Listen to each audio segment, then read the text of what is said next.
Assalamualaikum warahmatullahi wabarakatuh. Halo, apa kabar semuanya? Selamat datang di video pembelajaran Bahasa Indonesia bersama dengan Ibu Revi.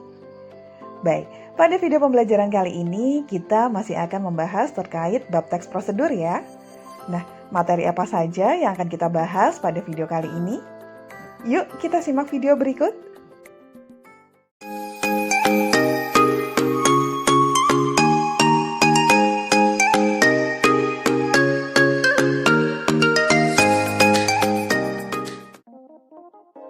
Pada video kali ini, kita masih akan membahas terkait teks prosedur ya. Mulai dari struktur teks prosedur, kaidah kebahasaan teks prosedur, serta langkah-langkah menulis teks prosedur. Yang pertama, kita akan membahas terkait struktur teks prosedur. Seperti yang kalian lihat, struktur teks prosedur ternyata memiliki beberapa variasi. Yang pertama, struktur teks prosedur berdasarkan cara membuat sesuatu, dan struktur teks prosedur berdasarkan cara melakukan pekerjaan. Masing-masing struktur tersebut memiliki bagian-bagian yang berbeda ya. Nah, agar lebih jelas, kita coba bahas satu persatu. Yang pertama, kita akan membahas bagian-bagian dari struktur teks prosedur berdasarkan cara membuat. Pada varian ini, struktur teks prosedur dibagi menjadi 4 bagian ya. Yang pertama adalah tujuan, kemudian bahan dan alat, selanjutnya langkah-langkah, dan diakhiri penutup. Nah, berbeda dengan struktur sebelumnya, bagian-bagian dari struktur teks prosedur yang dilihat berdasarkan cara melakukan pekerjaan ini hanya memiliki 3 bagian saja, yakni tujuan, langkah-langkah, dan penutup. Nah, yang membedakan pada struktur ini adalah tidak adanya bagian bahan dan alat. Nah, agar lebih jelas, kita akan coba bahas satu persatu ya, bagian-bagian dari struktur teks prosedur. Struktur teks prosedur yang pertama adalah tujuan. Bagian ini merupakan bagian pendahuluan yang digunakan untuk menangkap minat pembaca terhadap produk atau kegiatan yang akan dibuat panduannya. Nah, pada bagian ini kalian bisa menggunakan pilihan kata yang mampu menarik perhatian pembaca. Contohnya seperti mudah dibuat, cepat, bermanfaat, menyehatkan, dan lain sebagainya. Dan yang perlu diperhatikan juga pada bagian ini kalian harus menghindari penggunaan ungkapan yang negatif ya. Contohnya seperti susah dibuat, akan memakan waktu lama, bahan yang digunakan susah didapat, atau penggunaan ungkapan negatif lainnya ya, yang akan menurunkan minat pembaca dalam melakukan suatu kegiatan atau membuat sesuatu yang akan dipandu. Struktur yang kedua adalah bahan dan alat. Nah, seperti yang sudah kita bahas sebelumnya, bagian ini hanya terdapat pada variasi struktur teks prosedur cara membuat.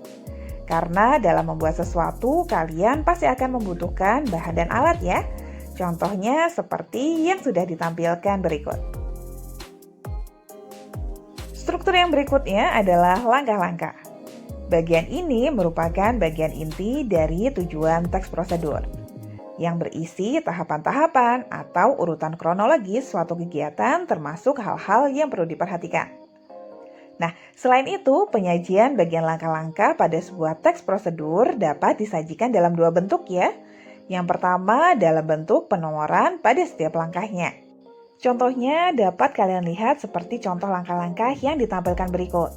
Pada setiap langkahnya ada penomoran ya. Namun, selain dalam bentuk penomoran, langkah-langkah dalam teks prosedur juga dapat disajikan dalam bentuk uraian paragraf. Misal dengan penggunaan kata pertama, kedua, ketiga, dan seterusnya. Nah, penggunaan kata-kata tersebut nantinya harus ditulis dalam bentuk kata-kata yang berupa huruf ya, bukan angka. Nah, untuk bagian struktur yang terakhir adalah penutup. Bagian ini merupakan bagian yang berisi kata-kata atau ucapan tertentu. Bisa berupa ucapan selamat atau kalimat lain yang memotivasi pembaca untuk melakukan kegiatan yang sudah disampaikan. Nah, kata-kata penutup dapat berupa selamat mencoba, mudah dan praktis, tidak serumit yang kita bayangkan bukan? Atau komentar umum lainnya. Selanjutnya, kita akan membahas terkait kaidah kebahasaan teks prosedur. Yang pertama adalah penggunaan kalimat perintah. Sebelumnya, ada yang masih ingat kalimat perintah itu apa? Iya, seperti yang sudah kita bahas pada video sebelumnya ya. Kalimat perintah merupakan kalimat yang mengandung makna memerintah atau kalimat yang meminta seseorang untuk melakukan sesuatu sesuai dengan apa yang diinginkan oleh penulisnya. Contohnya seperti berikut. Ada penggunaan kalimat perintah yang berbunyi, posisikan tubuh sejajar dengan monitor. Atau ada juga kalimat perintah yang berbunyi, tumbuklah 5 siung bawang putih sampai halus.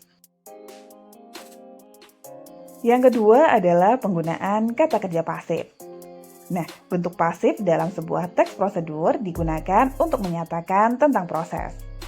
Selain itu, penggunaan bentuk pasif biasanya juga digunakan untuk memberi saran tambahan atau peringatan supaya ketika melakukan suatu proses kegiatan tidak terjadi kesalahan yang fatal atau membahayakan.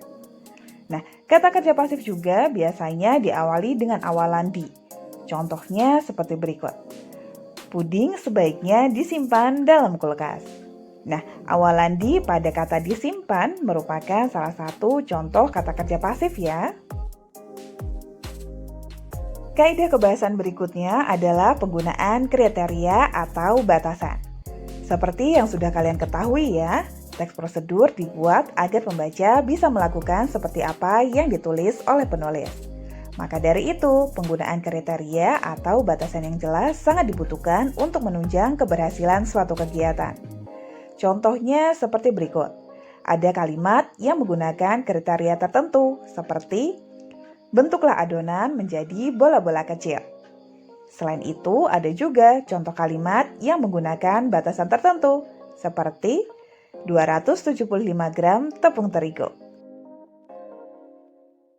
Selanjutnya adalah penggunaan kata keterangan. Kata keterangan ini merupakan kelas kata yang memberikan keterangan kepada kata lain, seperti kata kerja atau kata sifat. Dalam bahasa Indonesia, kata keterangan ada banyak ya. Namun, kata keterangan yang sering muncul atau yang sering digunakan dalam sebuah teks prosedur ada 3. Yang pertama, keterangan cara, kemudian keterangan alat, dan yang terakhir, keterangan tujuan. Nah, agar lebih jelas, coba kita bahas satu persatu ya. Dimulai dari keterangan cara. Kata keterangan ini digunakan untuk menambah keterangan cara pada kegiatan yang terjadi. Biasanya akan ditandai dengan penggunaan kata, dengan, secara, dan yang lainnya. Nah, untuk lebih jelasnya, kalian bisa mencermati contoh kalimat berikut ya. Berikutnya adalah keterangan alat. Keterangan ini digunakan untuk menjelaskan alat yang digunakan pada sebuah kegiatan. Biasanya, kata keterangan ini ditandai dengan penggunaan kata, menggunakan, dengan menggunakan, dan lain sebagainya. Seperti contoh berikut ya. Nah, untuk yang terakhir adalah keterangan tujuan. Kata keterangan ini digunakan untuk menambahkan informasi tujuan pada kalimat. Biasanya ditandai dengan penggunaan kata, untuk, supaya, agar, dan lain sebagainya. Berikut sudah ada salah satu contoh kalimat juga ya, yang berbunyi, untuk hasil maksimal, gunakan api kecil ketika menggoreng. Baik, kita lanjut membahas kaidah kebahasan berikutnya, yakni penggunaan kalimat saran atau larangan. Nah, seperti yang sudah kita bahas sebelumnya juga, teks prosedur bertujuan untuk memandu pembaca agar mendapat hasil yang maksimal dan menghindari kegagalan atau bahaya ketika mengikuti panduan yang disampaikan. Nah, kalimat saran sendiri biasanya ditandai dengan penggunaan kata sebaiknya, lebih baik, semestinya, dan lain sebagainya. Sedangkan untuk kalimat larangan biasanya ditandai dengan penggunaan kata jangan, hindari, dan lain sebagainya. Berikutnya adalah penggunaan kata sambung. Kata sambung dalam sebuah teks prosedur digunakan untuk menyatakan syarat atau urutan langkah.